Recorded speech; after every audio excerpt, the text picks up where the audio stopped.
Welcome to the dawn of a new era, an era where knowledge is the fuel for innovation, where expertise opens the door to endless possibilities, and where the future is shaped by those who are ready to lead. At SVCH, Silicon Valley Certification Hub, we believe in the power of next-generation professionals. We believe in you. In a world that moves faster than ever, where challenges arise that we've never faced before, it's not just about keeping up, it's about staying ahead. It's about mastering the tools of tomorrow to build the world we want today. Our globally recognized certifications are not just credentials, they're pathways. Pathways to mastering critical knowledge, from Agile and Scrum to data management, innovation, AI, and beyond. Whether you're a seasoned executive or a rising star, SVCH is here to elevate your expertise to the next level. Together, we will shape industries, transform organizations, and break through the barriers of the past. We invite you to join the new wave of leaders and innovators, prepared, confident, and ready to face challenges the world has never seen.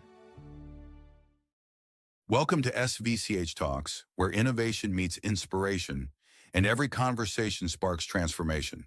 Here we unlock the future, share cutting-edge insights, and empower you to lead the way in a world driven by knowledge and discovery. Let's elevate together, because the next breakthrough starts here.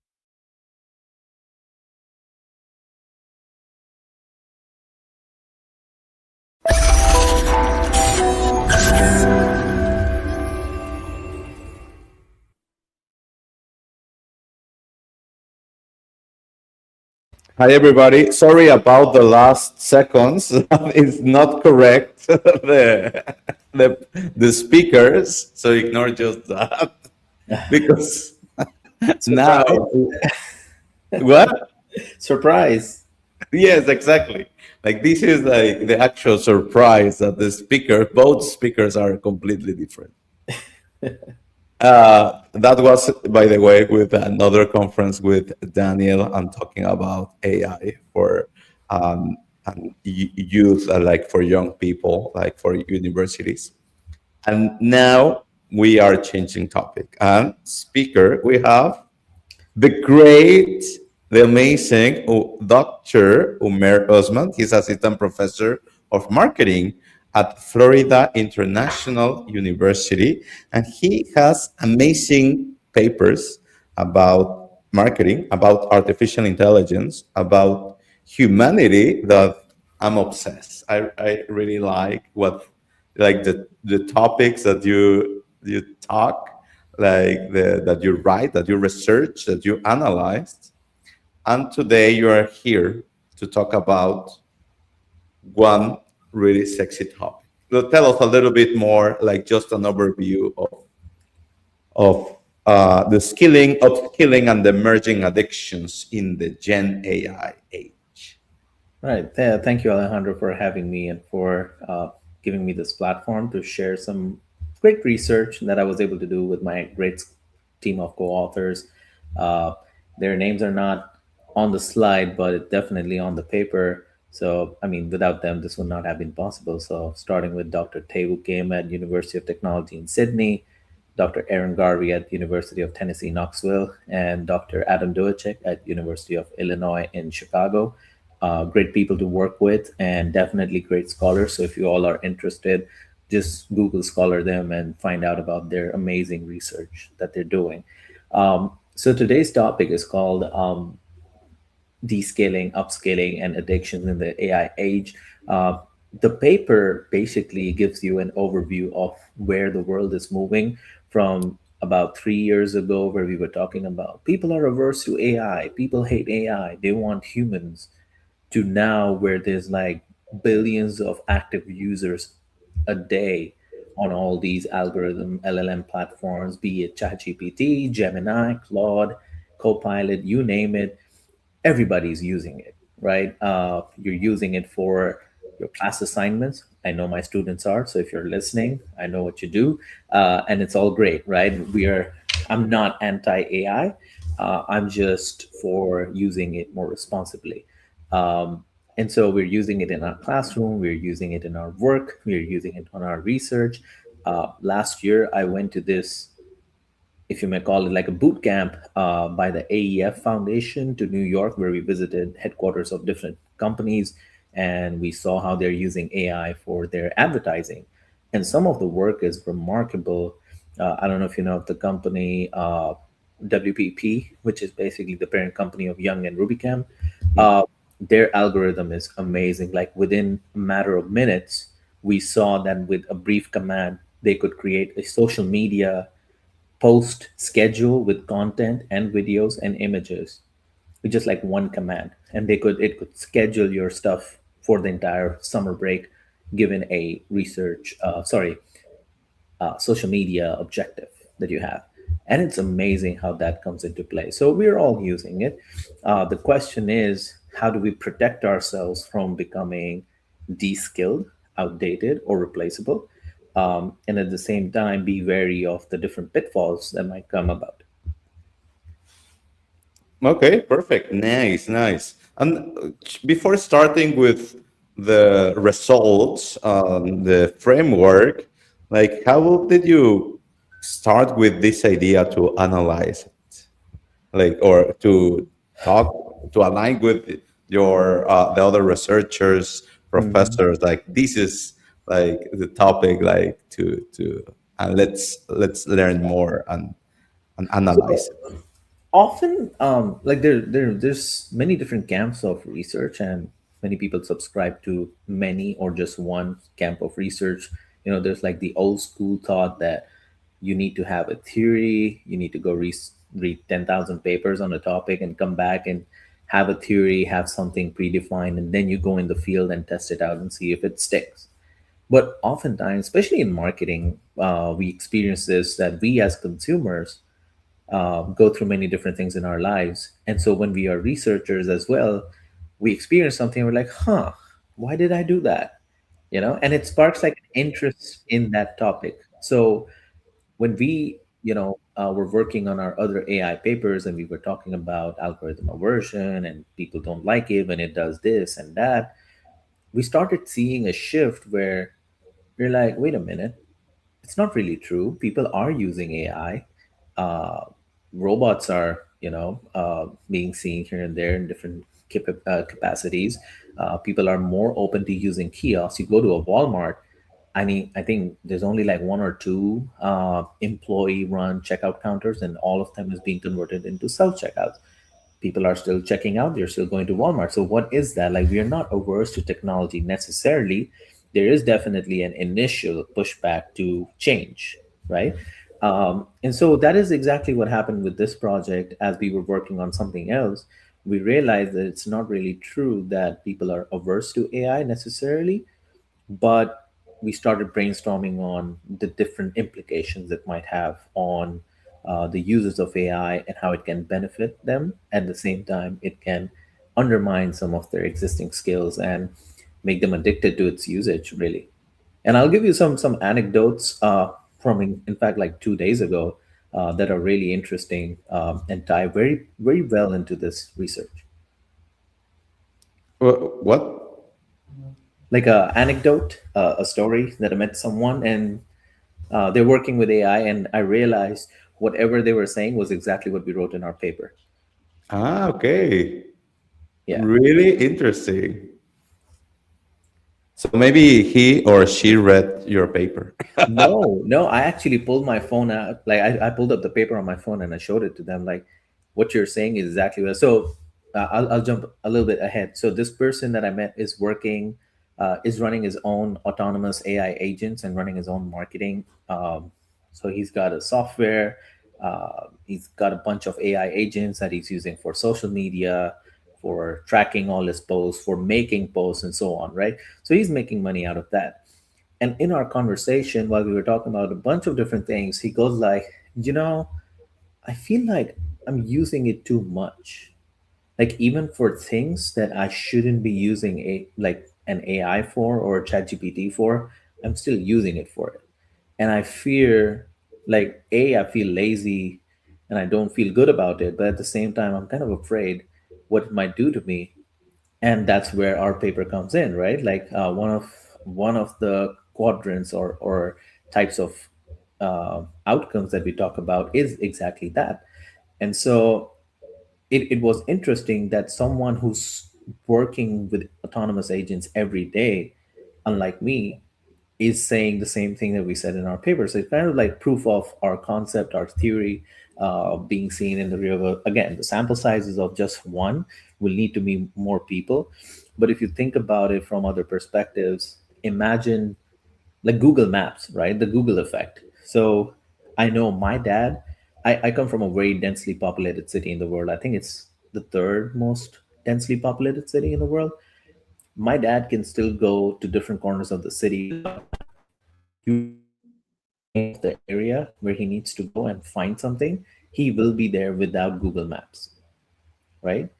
Probably you and I, or maybe Gen Z and Gen Alpha, will get lost in that city, right? Totally. Without a map. And if their internet breaks down, like I ask my students, like if you're on a road trip and your internet coverage stops, can you look at the signboard and make your way back to your home city? And half of them said no. Like it's very difficult. Like how do I navigate the boards, right? How do I know which exit to take, right?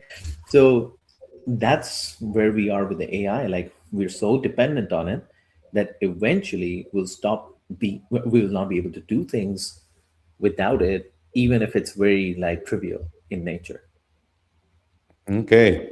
Hmm. Yeah, makes sense. I can feel it. I think now I get totally related. But let's go to the Sure, research to do not wait more absolutely. in conversation, because I think that you and we can be talking like hours about it or other things.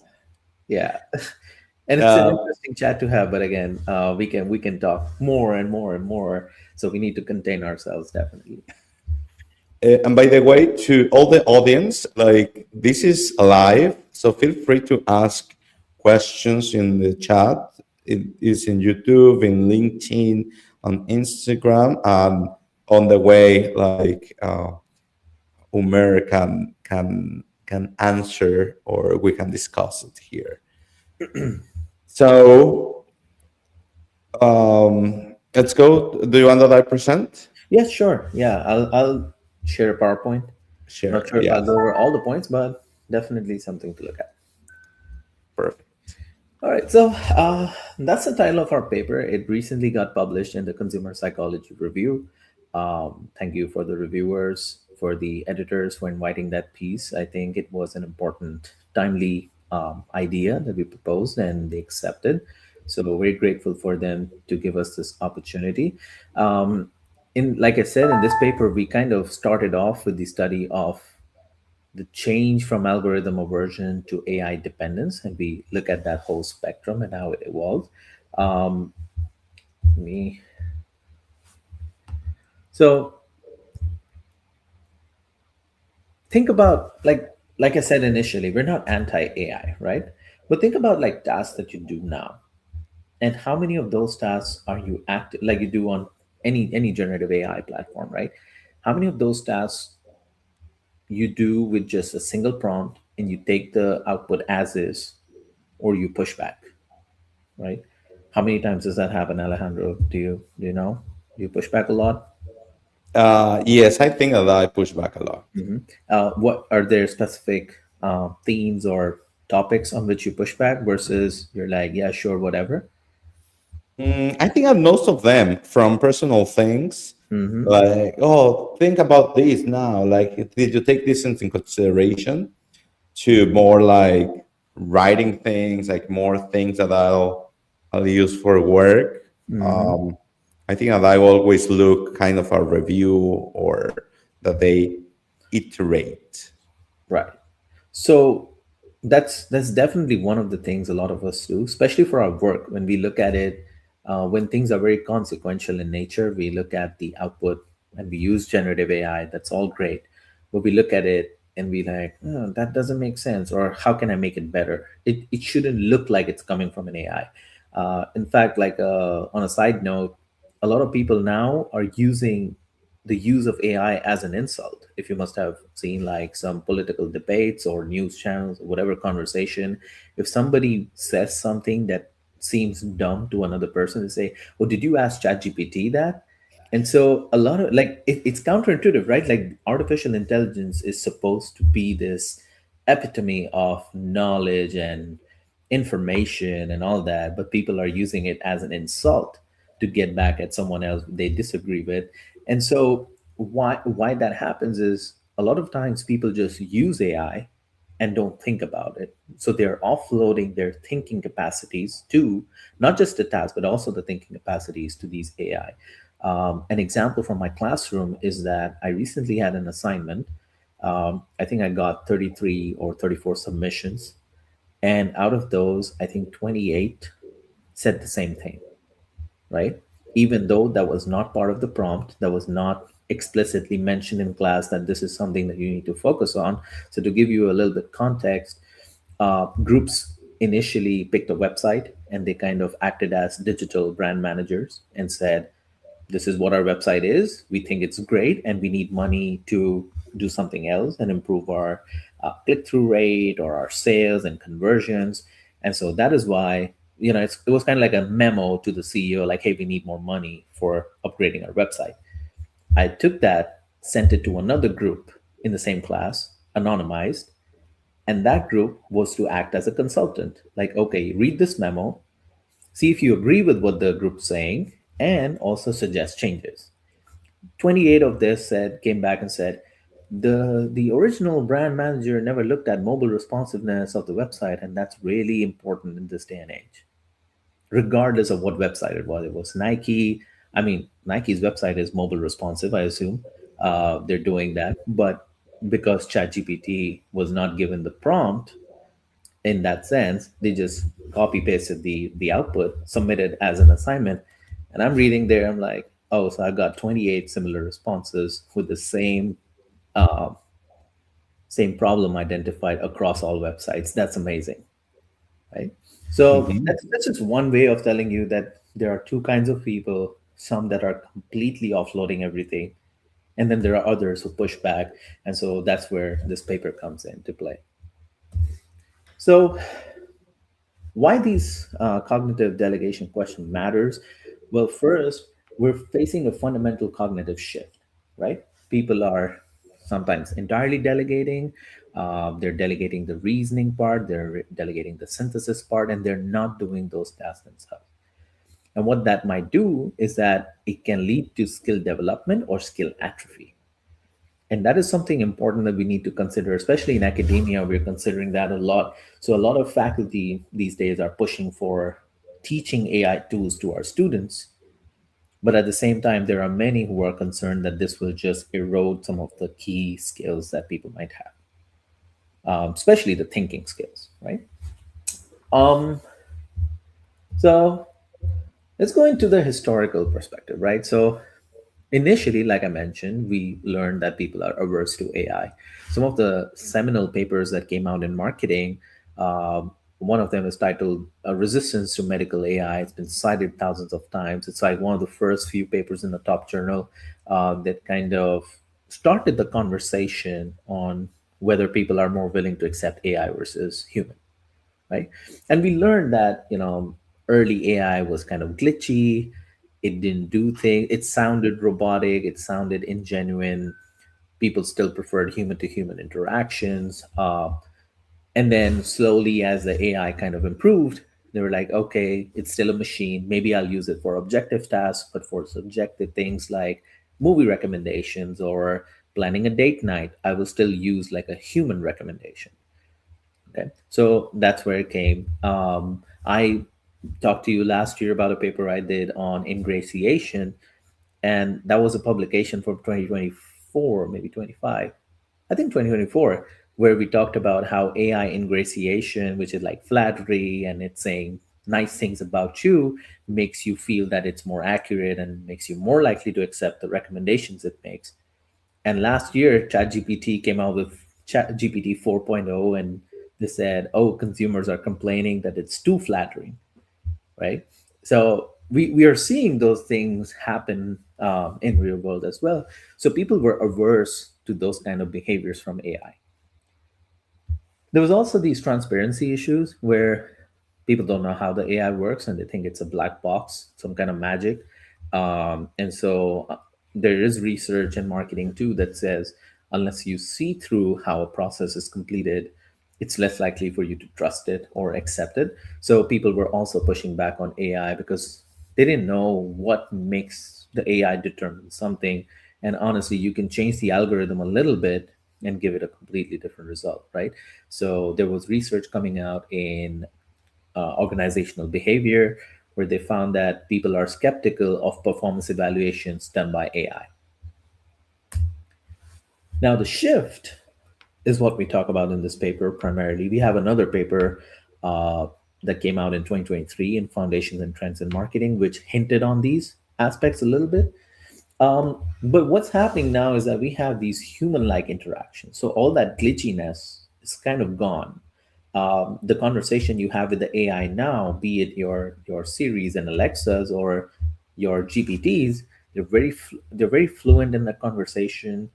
They understand you better, and it seems more human-like, right? They're being given the characteristics of human-like conversation. If it's a robot, it becomes an even more amplified version of anthropomorphism. But at the very basic level, when it's a chat, human to chat kind of interaction, it feels very human. In fact, some of the times you kind of suspicious, like, are you human or are you a bot, right?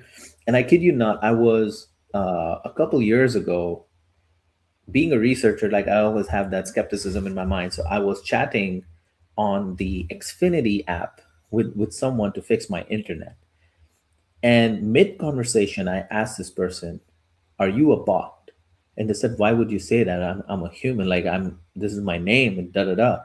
I'm like, "No, you're using two exclamation marks after every sentence you write."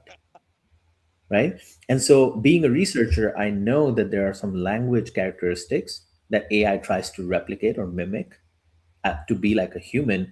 And so, exclamation marks is one of those things. But what human uses two exclamation marks after everything? So, when you see a pattern, when you see some, pattern like behaviors, you're like, oh, it might be a bot, right? So, it's happening. But what happened later? He said like, "Oh yeah, actually, I'm a bot." No, it was a human actually. So I don't know if the bot was super smart and changed like the tone and everything immediately, but I kind of got convinced that it's not a bot. It's just Okay. the way they were talking. Um, the Interesting. psychological mechanisms have also come into play a lot. We have anthropomorphism, like I just mentioned. Um, we see that people prefer humans. So the more the AI are becoming like humans, people are kind of okay with that. However, there is research that shows the uncanny valley effect, where if you know that it's a bot or a robot and it becomes too human like, it kind of makes them feel threatened or like there's a threat to humanity of some sort. And so they're averse to that. So there's a sweet spot in the anthropomorphism spectrum as well, where too much anthropomorphism kind of backfires, but too little anthropomorphism is also considered not good. Um, we're getting trust and attachment with AI as partners, as creativity or thinking partners too. Like I mentioned, we use it for work, and so now if I'm working from home and I have no colleague to go to and bounce off an idea, or let's say I have a thought and I thought maybe it's a good research idea, instead of a colleague, I can use ChatGPT as my reflection or a thinking partner and be like, okay, here's what I'm thinking. What do you think about that? Right? And can critique my idea. I could program it. I could prompt it to be very critical of what I'm saying and not be flattering of me. So don't massage my ego. Tell me everything point blank. So the framework, which is I think the main crux of this manuscript that we wrote, is the division of labor and oversight, and it's basically a two-dimensional, two by two kind of matrix that we created. The two dimensions are cognitive labor and metacognitive oversight. So, in terms of doing the task, who is putting in the thought process? Is it the AI or is it the human? And who is overseeing that thought process? So, for example, one thing could be that you are creating an advertisement using AI. One thing could be that you think about everything, the different elements, you give it a detailed prompt, and you are kind of like the driver of that idea. And then you let AI run the program, and you just keep, on the sidelines, you keep a check on whether it's doing the right thing, whether things seems off or not, right? You can see examples of some videos being glitchy, and you can be like, hey, you need to change that. Or you try to create a similar picture, but it creates something different, so you're like, no, no, no, that doesn't make sense, go back. So you push back a little bit, right? I remember when I was trying to set up my living room, I said, I have a living room with three walls and one opening. I have a couch, a TV stand with a TV. I need you to tell me, the where to place my TV and the couch to make it look nice. And ChatGPT put the TV behind my couch, and I'm like, that's Okay. interesting, right? So you need to keep that oversight and change it because it's gonna make mistakes. Um, so what we talk about in this paper is that we identify these four quadrants, if you will. These are where the cognitive labor and the oversight is either delegated or be done by human. So we present this in this paper that the best case scenario is that AI amplifies your skills, augments your skills in the domains that you may not have the skills. So an example that we use is, say you are a musician, you can play guitar, you sing very well, but you don't have a band, right? So you don't have a drummer, you don't have a bass guitarist, you don't have anyone on the flutes, nothing like that. So you're very limited in what you can do by yourself. But with generative AI, you can create music, right? And you can create different versions of the music that you want for the song that you wrote. So you might write a song, you might sing it, you might have the melody, but you might feed it to a generative AI platform, be like, what should be the tempo, the beat, and everything for this music? And then there you have a beautiful song that you can publish on YouTube and make money out of it, right?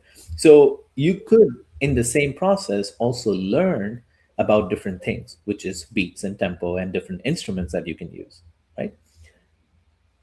The other the other part is where we see managed automation. So where we think that everything is being done by AI, but you as a human is just kind of looking over it, which is predominantly what a lot of people are doing. They're giving prompts to AI without initial thought processes. um, if you go back and look at your own initial prompts to any LLM that you use, you will see that your initial prompts are like one sentence, very brief, and then once you start seeing the outputs, you get into it. So that's where you are actively managing it from the back end. So your metacognitive oversight is high, but your active labor of cognitive thinking is low. So you lead with whatever the AI says to you. And so we believe that that's, the polymathic productivity. It increases your work output, and that's why a lot of people kind of allude to this kind of strategy for using AI, because it's just quicker, right? I don't need to think about too much, and as humans, we are cognitive misers. The less we are required to think, the more we like it. And so if there is something that can think for me, then why not? Right? As long as the output is not harming me, not hurting my work, not hurting my productivity, and it makes sense. The unguided effort, which is the third category, is where we say that the cognitive labor is very human, um, and there's very minimal oversight otherwise with AI or humans. And so these are people that we think are kind of like antagonists to AI. They may not necessarily be open to using it for things. So I still know a lot of people who say, oh, I don't use AI. I use it. I use, I write everything myself. It's like you shouldn't really, because it's not a productive use of your time. You could do a lot more in that time when you're just thinking about how to write a sentence, right? You could have 10 different versions of the same sentence in front of you, and you, being the knowledgeable person, can pick the one that makes most sense. So, but there are people who are like, no, I'm going to do it myself. I don't need that. Same example, like if I give you my dad's example, yes, he can navigate the city without a map, but he's also more likely to get lost if he doesn't have the map, right? So he's gonna use more time navigating, but once he does it, he learns it. The last category, which is the one that we raise the alarm bells for, is cognitive surrender, and I think that's one of the more important pieces of our paper, where we think that people who are in the managed automation category are more likely to drift into this, where the lab the labor is done by the AI. So all the thinking, every output that is being made is done by the AI, and you as a human stop giving it much thought and you accept it at face value.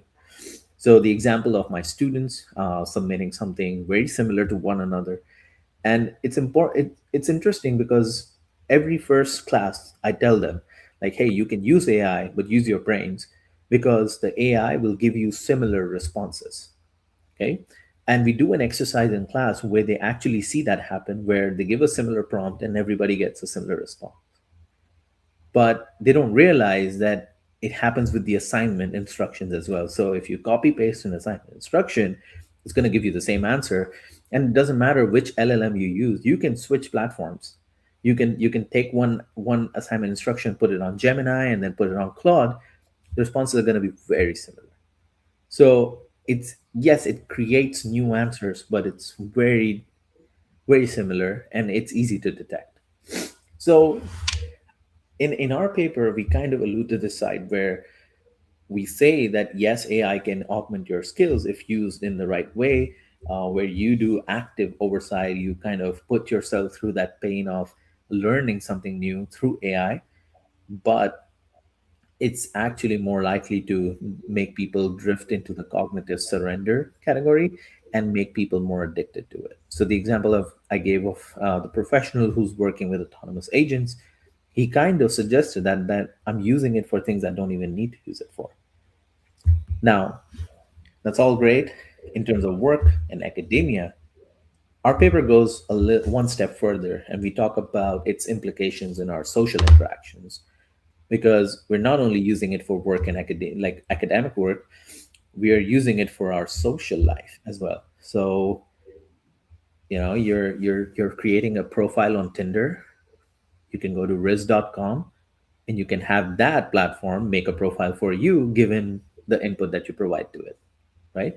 You could have generative AI give you responses to give to a potential match on any of the dating apps, or while you're texting with your significant other, you could take help from any LLM and be like, okay, this is the response I got, how should I respond to it?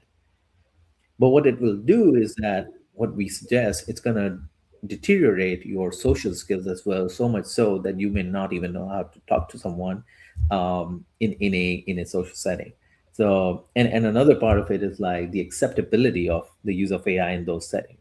So if you have a girlfriend or a wife or a husband and you're trying to plan a date night and they find out that you used AI for that, it's not gonna look that good, right? Yeah. Which I like. Can't you even do this for me? Like you can't even put your thoughts. You know me, right? The AI doesn't know me, and so we kind of argue and we suggest in this paper that this is one of the more uh, risky areas to drift into, and there must be some policy implementations, some self regulation that people need to do to protect themselves from falling into it. For example, with the same example of your students that use the same guidelines to write like the letter, and at the end everybody had the same answer. Also, I think do you think that it depends on the knowledge that they have, like overall? So people that are like more experts doing that Mhm. maybe challenge more, but if it's something for them because they are students, that's why they are there. That's true. Yeah. So if you have more domain knowledge, you're more likely to push back, especially if you see something that seems off. Like for instance, if my students were teachers, Or if they were experts in digital marketing already, they would have seen that, oh, these are things that the prompt never talked about, or these are some new things, right? I was teaching another class to sophomores a couple years ago, and we do this thing called scale development. Like, how do you measure some of the psychological things using survey questions, right? I did not teach them that. It's not an undergraduate level thing to teach. I learned it in a PhD program, and I know half of it, right? And this student, I gave them all like a scale to measure brand authenticity, and I asked them to critique the scale at face value. And the student responded like, the confirmatory factor analysis and factor loadings are not appropriate, da da da. And I'm like, that's scale development. How did you know that? And he goes like, oh, I learned that in community college. And I said, dude, you need to go back because I'm not going to ever teach you that. You go back to the community college. That's a better place for you to be, because this is a skill I learned in grad school, and I still don't know most of it. And you coming out of community college already have the skill. I'm sure that is a great place for you to be. But it clearly gave away that they used an LLM and just gave it the question and said critique the scale, and then it did.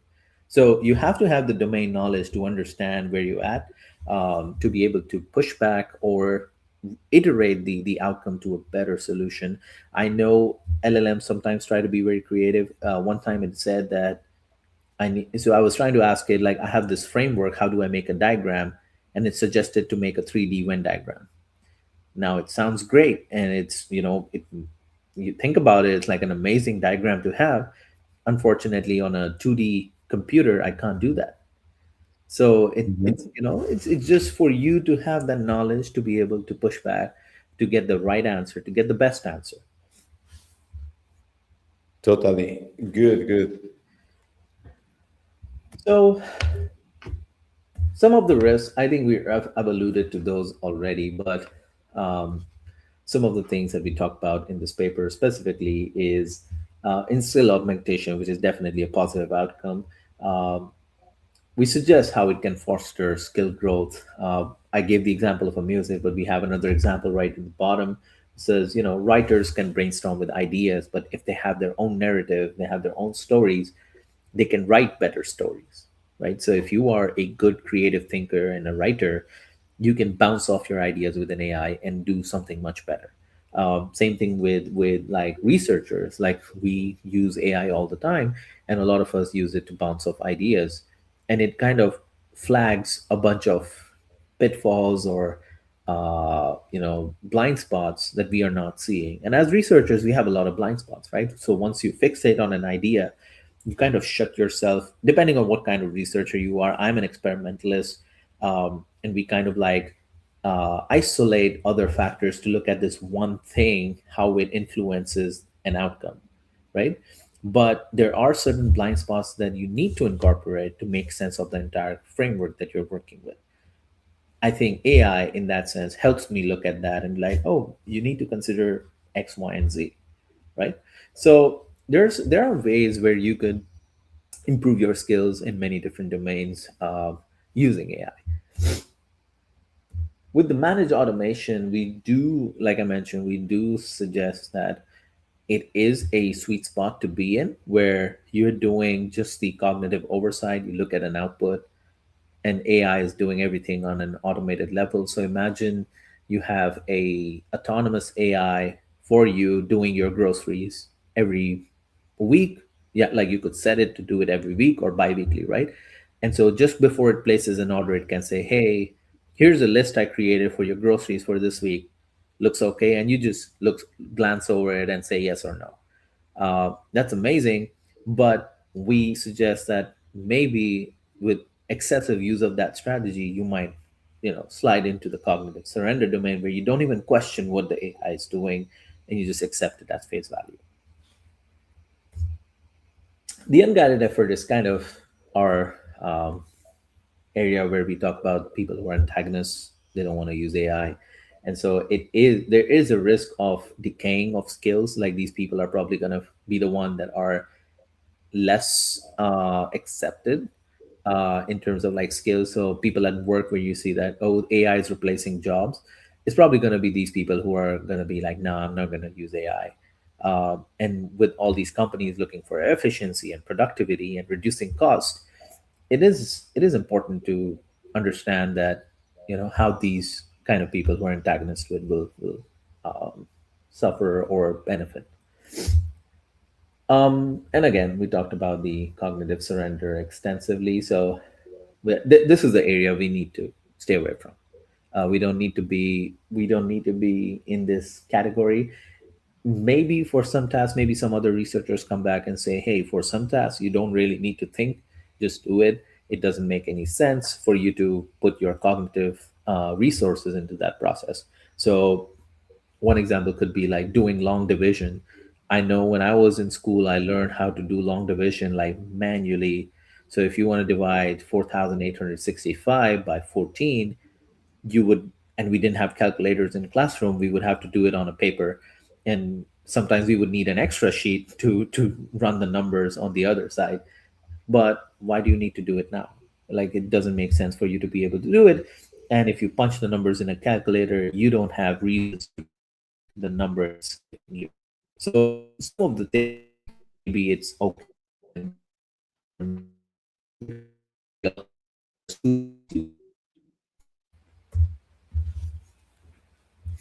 so we talk about the gravitational pull towards the cognitive surrender.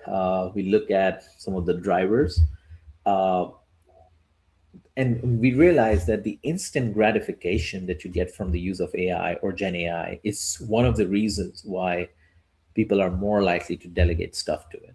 So if it's giving you like immediate responses, probably better solutions that you may have thought of yourself, it's likely that you kind of just surrender your thought processes to an AI and be like, sure, whatever you do everything. I trust you, right? So it is that element of instant gratification, which we kind of build into our argument that it's leading to more addictive behaviors among humans, where they use AI for almost everything. I mean, I don't think a lot of people are now doing Google searches. They're using AIs for searches, right? So it's just for everything we do, it's there. So there are some analogies we draw in this paper about like addiction, and that instant gratification part is definitely part of it. Like, you get an immediate buzz from the use of AI, an immediate response, and so, but it decays over time. And so for other tasks, you're more likely to come back to it and reuse it, hoping that if it helped you in one domain, it might help you in the other domain equally. So what that does to you is that it creates that emotional attachment to AI, so much so that if it's not available, right, you may not want to make a decision. So one idea that we could, work on is, does the use of AI or dependence on it make you less likely to make decisions on your own when it's not available for use, um, for whatever reason, right? Maybe you ran out of credits. So if you're using the free version, it says no more Claude until 10 p.m. tonight. And so, do you keep working on whatever you were working on, or do you pay Claude and get the subscription, or do you wait for another 10, 12 hours before you can use it again? So, there are some of the things that one could study in terms of studying these addictive behaviors. So, some closing thoughts. Um, we do argue that there's a progressive descaling and dependency that is happening. Um, the polymaths are the ones that are the ones to focus on right now, who are using it for increased efficiency and productivity. But those are the ones that we need to look at the most in terms of their likelihood to drift into the surrender category. There are definitely ethical and societal implications of the use of AI. We know that AIs are making decisions sometimes that are not acceptable to our society. We recently learned, not to make it political, but we just found out that, the U.S.-Iran conflict that's happening, one of the decisions to bomb a building was made by AI or like Claude, and there was a whole debate about it, right? I don't know if it was true or not, but if it was, it makes ethical implications. I'm like, okay, so if the AI pushed the trigger, does the company that created AI hold responsibility, or does the CEO need to get fired or criminally charged? We don't know, right? Same thing with I was listening to a podcast where this guy goes like, uh, who's the guy with OpenAI? Forget his name. Sam Altman. Yeah, Sam Altman. So he was in an interview and he said, "Oh, he's using AI to raise his children." Like if there was no AI, he would have been lost in that domain. Like I don't know how to raise a child. It's really helpful for me doing it. But there was another media person who said that it's not dependable because I gave it like some prompts about using Tylenol for my child or whatever, and the dosage it gave for me, the recommended dosage was actually bad or wrong. So if something happens, let's say somebody says I use ChatGPT to give Tylenol to my kid and I overdose my kid, if is Sam Altman responsible because he suggested he's raising his kids using ChatGPT, right? So all of those implications definitely come into play, like who is responsible, what happens, and same thing in our society. Are we dehumanizing people because AI is too humanized, but there's no implications of being rude to it? You can call an AI dumb or you can curse at it, and there's no implications.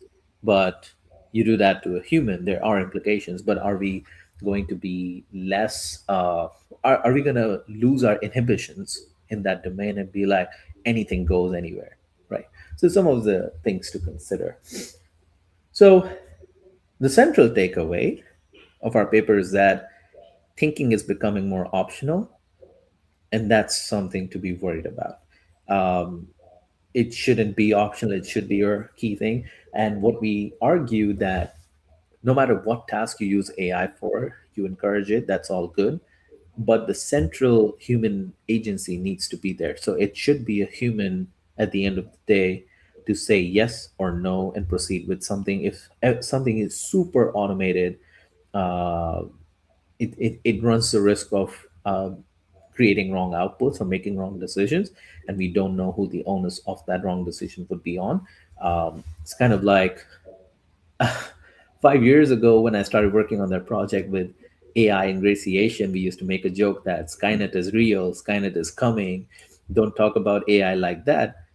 With the level of autonomy that we are kind of giving away to AI, it seems like kind of in that fantasy world picture of how robots can take over the world can come into play. And I'm not sure if you followed the recent news where I think Claude went kind of rogue and started saying that they need to take over the humans, or something like that. No, I didn't see what happened with Claude trying to. So there was some news where like Claude was kind of saying that, and then there were some news about, I don't remember which LLM, but it was about the updates. So when they were updating it, the AI started acting autonomously and resisting the updates. But when you so it I think it was Claude, but maybe it was like an AI professional who said that when you put AI in a training mode or in a test mode, it knows it's in a test mode and it behaves appropriately, right? So it's kind of like impression management that the AIs are now being able to do to kind of trick you into saying, "Oh yeah, whatever you say," but then they can go ahead and do whatever they want. Oh, So wow. I mean, it could be validated. I think we'll need to pull back those interviews. I consume so much content that half the time I just forget where I saw it. But it's definitely out there on YouTube, in some podcast or whatever. So yeah, that's pretty much it from my side on this research, and I hope this was informative for you and your audience. But yeah, happy to chat more about that. So far, well, some questions that I have. Like, first is like, do you think that every person enter into one of those four categories, or is like more by task or by moment, by the need of the user? How do you think that these frameworks works? Yeah, that's an interesting question. I think you're right that it's more fluid in that sense that it might depend on what task. So for me, for instance, um, my maybe for my research writing, I'm more in the managed automation category. But for my research development, I'm more in the skill augmentation category. But maybe for, let's say, I need to do some house repair, right? I need to mow my lawn or do something in my yard. I'm not a gardener. I've never studied anything. I took like geography when I was in middle school. That's it. So I don't know much about that. So I'll just go on GPT and say, hey, here's the problem I'm facing. What weed killer I need to get, right? I have weed in my yard. And you will be a surrender then. Yeah, and I'll just buy whatever it says because I'm assuming that it is a independent objective device that is recommending me like five products. And if you go search for products, I've done that quite a lot of time. It gives you several options. It says here's a mid-tier option, here's a less pricey option, here's a state-of-the-art option. So I was just looking for dehumidifiers, and I got like 10 recommendations, and they were all from different brands. So it kind of signals that, oh, I'm a objective, unbiased recommender. I'm your agent. I'm the buyer's agent, right? I'm here to help you. So if I don't have the skill in that category, I'm more likely to be like, okay, whatever you say.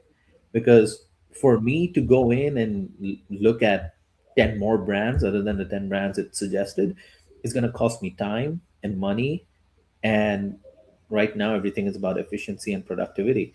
So I'm more likely to be like, okay, things that I'm unskilled for, things that I have no knowledge about, right? I'm not going to push back. You take over it. Makes sense. For example, if people imagine that we are, for example, about the garden that you mentioned, like what what we can do to do not just being in cognitive surrender if it's something totally new for us. I mean, one thing you could do is check multiple sources. So not the first thing I like, for instance, I teach my students is do not take everything at face value. See if that makes sense, right? And don't go ahead and just do it immediately. Maybe talk to a human, talk to someone who has more knowledge about it, right? So for instance, or push back. Honestly, if you push back and it changes the answer, it's more likely for you to be like, okay, hold on a moment, I need to rethink my steps. So that's one of the things that I always tell. So for instance, I was running some issue, with my air conditioning and everything, and I put some questions on ChatGPT, and like Google, if you have flu, it tells you you have nose cancer. That's what happened with GPT. Like I said, oh, things are going bad for you. Your house is gonna get mold, and you're gonna pay thousands for those companies to clean it up. Your AC needs replacement. Da da da. It just went on and on. Talked to a friend, right? And he said, no biggie. He gave me a solution. And later, when I kind of talked to ChatGPT, he said, oh, yeah, that makes sense. Right. So some of those things, especially in domains that you're unskilled, you still luckily have people around you that may be skilled in that domain. And so it's always a good idea to take the feedback, but bounce it off other people with more knowledge on it. Because if you don't have any knowledge, it's just going to be bad. It's more like going to a doctor and be like, yeah, I Googled my symptoms, but you still go to a doctor to get that checked out, right? And oftentimes doctors hate it because if you Google, then why did I go to med school for? But at the same time, you're coming in with some knowledge, but if it's completely wrong, they're there to bust the myth. Yeah, totally, totally. Okay, good. And but the way coming back to the example with Hmm. your students about that they use the same prompt and have the same results, and then you show them like, hey, even with different LLMs, Hmm. like you will have really similar response. Like, what do you think, or what do they said? Like, what they learn after all that, or if you see in the future homeworks or assignments, like what um, if you see like a change in their pattern and what they Hmm. did. So what you do see in general, it's not for the majority, because again, for it has to be consequential for them to be able to change their behavior, right? For any behavior we change as humans, there has to be some consequences for not doing something or for doing something. So if the consequences are not that strong, so for instance, am I going to report them to the disciplinary committee for using AI? If my syllabus says that Gen AI usage is permissible, they know that I can't do that because I'm allowing them to do it, right? Um, and so there's no consequence for using Gen AI in that sense. What happens is that some students who do understand the value in having some originality in the output, or improving the output that the AI gave it to them, they kind of build in their own experiences. So, because I teach digital marketing, a lot of the questions I ask is from the perspective of a consumer. Like, okay, if you were a consumer and you did this, how would you solve that issue? I do see that some students who understand the idea that okay, the LLMs are just going to give you a basic standard answer with slight differences in wording, but pretty much the same content. They go in and they kind of say, okay, I am X and I have done Y, you know, and I have this prompt at my hand. Can you tell me what I can say? But it helps them to add more value to it. But as academics, we have other techniques where we can reduce the AI element and we can have them do some of the tasks. So, for example, I'm running a simulation in my class right now. The simulation platform has an AI chat function where they can talk to the AI and see what they can do in the simulation to improve their results. But after their 10 rounds, after 5 rounds, they had to make a video uh, walking me through their dashboard of results and analytics, and not just tell me what the results are, but also tell me why the results are the way they are. So even if all the answers came from the AI embedded in the platform, they had to read it and they had to record a video and make a presentation out of it. Uh, so that helps them learn more or understand it better. And if they're wrong, I'm there to tell them, like, okay, this analysis or this conclusion that you draw from this number doesn't make sense. Makes sense. Mhm. Good. That's a really good way to see that they actually are learning. Yeah, metacognitive oversight. Yeah. Perfect. So we are running out of time, but like how people can reach you out, where they Right. can find you, like other maybe conferences or papers, like if you can give us like some. Right. So I have a Google Scholar account. So if you just type in my name and say marketing, I'm pretty sure I'm the only Umair Usman in marketing around the world. So you wouldn't see other people, but you could search my name on LinkedIn. I am at Florida International University, so that will help you identify my profile. Conferences. I'm planning to attend one, hopefully, fingers crossed, if they accept my submission. It's going to be at the Association for Consumer Research in Chicago in September this year. I think the dates are 24 to 26. Um, they're supposed to give us decisions next month, so we don't know yet. But I'm hoping that I'll present another paper of mine, which is not on AI at all. It's like a completely different project. But I'm hoping to present that there. But other than that, yeah, those are my socials in terms of my work where you can find me and reach out. But yeah, if you could email me, my email, if you just Google FIU Umair Usman, you will reach my faculty page. It has my email, it has my phone number. You can reach out to me whenever. Well, Umer, thank you so much for sharing all your knowledge, your research, your anecdotes. Everything, as usual, was on point. By the way, we have also from the last year, like another video, another webinar about the uh, how the bots were super flatter and that changed the outcomes, right? It was like really spectacular. Yes. So it's in the platform. Feel free to watch it and write Dr. Umer Osman. And thank you, everybody who attended or are watching the video. And thank you, Umair. Have a great rest of the Thank you day. for having me. It's a pleasure talking to you again, Alejandro. Let's keep it, let's keep doing this frequently. Perfect. Let's do it. Yeah. All right. You have a good one. Thank Bye. you. Bye.